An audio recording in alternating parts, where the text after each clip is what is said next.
ارشاد فرمائی حضور کہ جنت اور دوزخ یہ خیالی ہیں یا حقیقت میں ان کا وجود ہے؟ حقیقت ہے، ان کے وجود کا انکار کفر ہے، حقیقت ماننا ہی پڑے گا ورنہ کافر ہو جائے گا۔ دوزخ کو دوزخ کیوں کہتے ہیں؟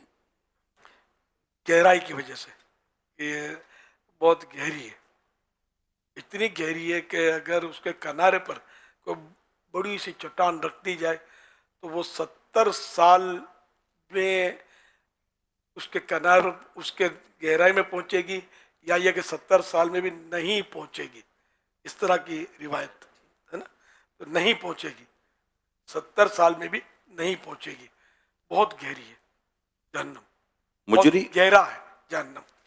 مجرموں کو بعد یعنی قیامت قائم ہونے کے بعد دوزخ میں پھینکا جائے گا، مگر جہنم کو پہلے سے بنا دیا گیا ہے، اس میں کیا حکمت ہے؟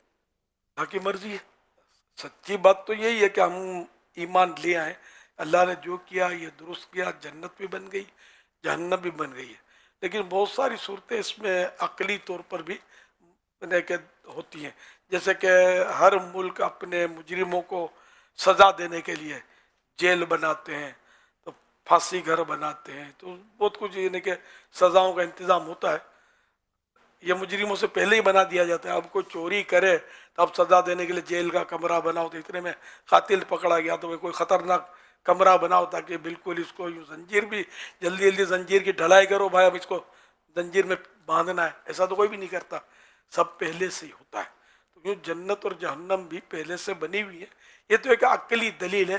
اس کے علاوہ بھی اس کے مطلب یعنی کہ علماء نے دلائل دیے ہیں کہ دیکھو نا، جنت کی سیر پیارے آقا صلی اللہ علیہ وسلم نے فرمائی، جہنم کو بھی دیکھا آپ نے، تو یہ بن گئی تھی تو دیکھا، اچھا پھر قبر میں جنت کی کھڑکی کھلے گی، جس کے جو مطلب ہے کہ سوالات کے جواب درست دے گا، ایمان پر جس کا خاتمہ ہوگا تو اس کو جنت کی کھڑکی میں اس کو لطف آتا رہے گا، ورنہ جو جوابات نہیں دے گا جنت کی کھڑکی اس کے لیے بھی کھلے گی مگر فوراً بند ہو جائے گی، پھر جہنم کی کھڑکی اس کے لیے کھلے گی جس سے وہ تکلیف، ایسی تکلیف اٹھائے گا کہ دنیا میں ظاہر کسی نے ایسی تکلیف نہیں اٹھائی ہوگی۔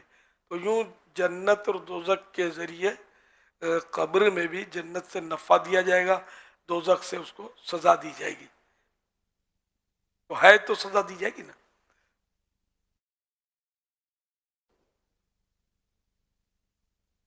یہ بہار شریعت میں لکھا ہے دوزخ کی گہرائی کو خدا ہی جانے کتنی گہری ہے۔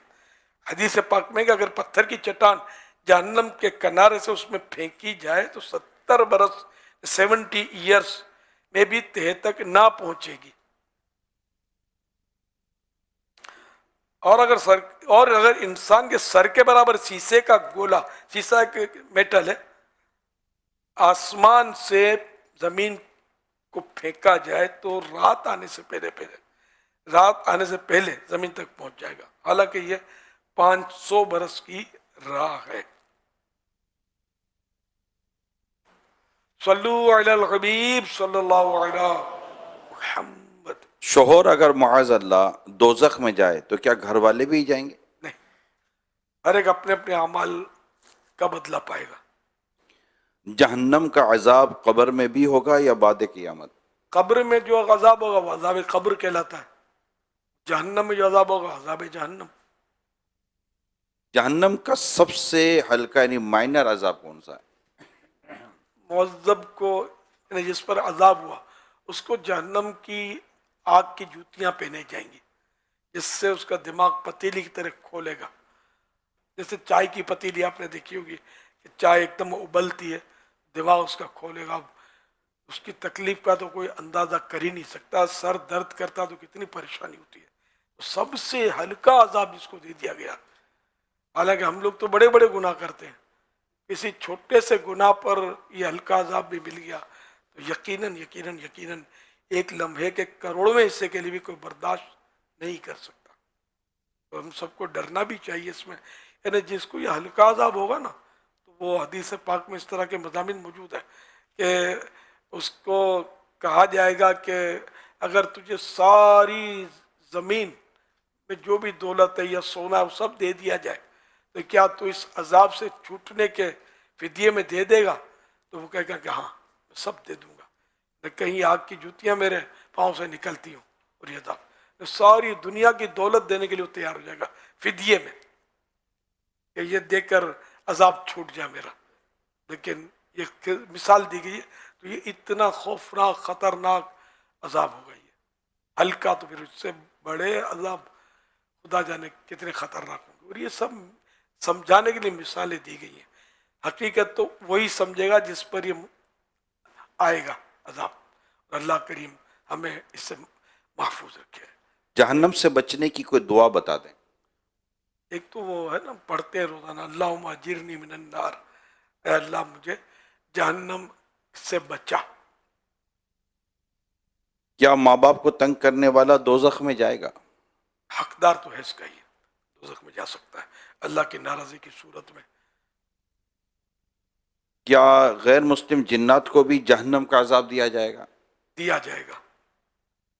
دوزخ میں کوئی جانے والا واپس بھی نکلے گا؟ جو ایمان پر جس کا خاتمہ ہوا اور اللہ پاک نے جن کو عذاب دیا وہ بالآخر جہنم سے نکال کر جنت میں داخل کیے جائیں گے. اب اس میں بھی کسوٹی ہے.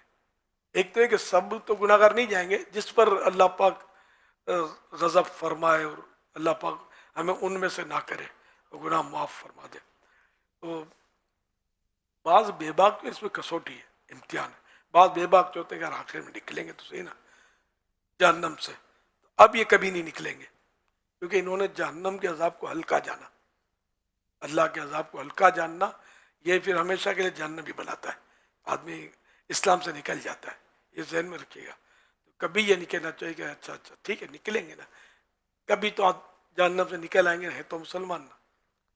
یہ تو اپنے سے بہت خطرناک ہے، کفر ہے. یہ کہتے کیا دوزخ میں عورتیں زیادہ ہوں گی اور اس کی کوئی وجہ ہے؟ روایت تو ہے یہ کہ وہ بخاری شریف کی حدیث مبارکہ میں کہ نبی کریم صلی اللہ علیہ وسلم نے فرمایا میں نے جنت میں جھانکا تو اس میں اکثر لوگ فقراء تھے. جنت میں اکثر لوگ فقراء تھے، فقیر تھے، غریب مسکین فقیر. اب یہ مراد ہے، یہ بہرحال فقراء تھے یہ لکھا ہے. اور میں نے جہنم میں جھانکا تو اس میں اکثر عورتیں تھیں. نیز ایک مرتبہ رسول اللہ صلی اللہ علیہ وسلم نے عورتوں کو خاطب کر کے فرمایا کہ عورتوں صدقہ کیا کرو کیونکہ میں نے اکثر تم کو جہنمی دیکھا ہے. تو خواتین نے عرض کی اس کی کیا وجہ ہے؟ آپ نے اس کی دو وجوہات بیان فرمائی. نمبر ایک، تم لعن تعن بہت کرتی ہو. نمبر دو، اور تم شوہر کی ناشکری کرتی ہو. علمان الحفیظ. عورتوں کو بھی ڈرنا چاہیے تو مرد بھی جہنم میں ہوں گے، ان کو بھی ڈرنا چاہیے، سب بھی کو ڈرنا چاہیے. ہر ایک کو اپنے بارے میں سوچنا چاہیے کہ کہیں مجھے جہنم میں نہ ڈال دیا جائے. اللہ پاک رحمت کی نظر فرمائے، کرم فرمائے. صلو علی الحبیب. حضور جو بھی آپ نے روایت میں بیان فرمایا کہ تم لعن تان بہت کرتی ہو عورتوں کے تعلق سے، تو اگر یہ بھی وضاحت ہو جائے کہ اس لعن تان سے کیا مراد ہے تاکہ جو سننے والیاں ہیں اس سے ان کو معلوم ہو کہ یہ وہ چیزیں ہیں جو لعن تان میں آتی ہیں اور ہمیں ان سے بچنا ہے. ناشکری کا جو معنی ہے دوسری روایت کے اندر یہ ہے کہ پوچھا کہ کیا کرتی ہیں تو فرمایا یکفرنا.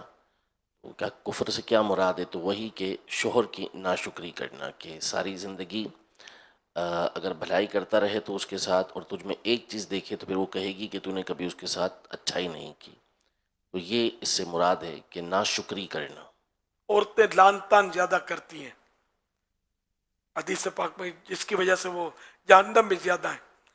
تو اس کی شرح یہ فرمائی گئی کہ غصے میں بچوں پر لعن تان کرنا، لڑائی میں سامنے والا جس سے لڑائی ہوئی اس پر لعن تان کرنا، برا بھلا بولنا. اس سے معلوم ہوا کہ زیادہ لعنت کرنا دوزخی ہونے کا سبب ہے. یہ لعن تان کرنا نے برا بھلا بولنا آ گیا نا اس میں.